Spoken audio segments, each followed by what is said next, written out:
Samedi 9 août 2025, plusieurs milliers d'Ivoiriens ont envahi les rues d'Abidjan pour dire non à un quatrième mandat présidentiel, un tournant inédit à 3 mois du scrutin d'octobre.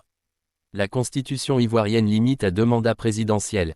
En 2007, une réforme constitutionnelle a été adoptée, créant une troisième république et, selon le Conseil constitutionnel, remettant à zéro le compteur des mandats.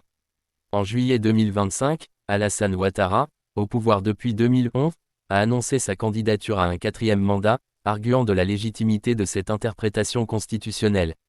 Plusieurs figures majeures de l'opposition ont été exclues de la course électorale: Laurent Gbagbo, condamné pénalement, Tidjane Thiam, double nationalité, Guillaume Soro, Charles Blé Goudé.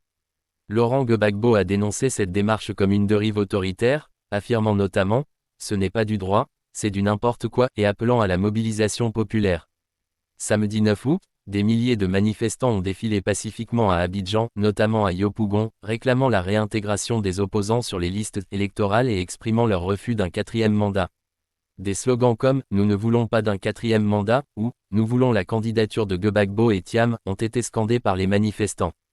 Aucun incident violent majeur n'est signalé, les autorités parlent d'une manifestation sans heurts, tandis que l'opposition parle d'un civisme exemplaire. Pour Ouattara, âgé de 83 ans, prolonger son mandat représenterait un gage de stabilité, d'expérience et de continuité économique, face à des défis sécuritaires, climatiques, cacao, ou monétaires. Mais pour l'opposition, dans un contexte où plusieurs candidats sont écartés, cette candidature est perçue comme un verrouillage démocratique, rappelant des cycles électoraux passés entachés d'irrégularités et de violence. Historiquement, la Côte d'Ivoire a déjà connu des périodes de crise post-électorale, guerre civile de 2010 à 2011, et la situation actuelle ravive des tensions mémorielles et institutionnelles.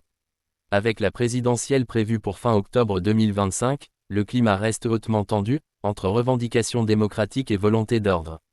L'évolution dépendra notamment de la capacité du pouvoir à garantir des élections inclusives et transparentes, et de la mobilisation citoyenne pour un dialogue réel.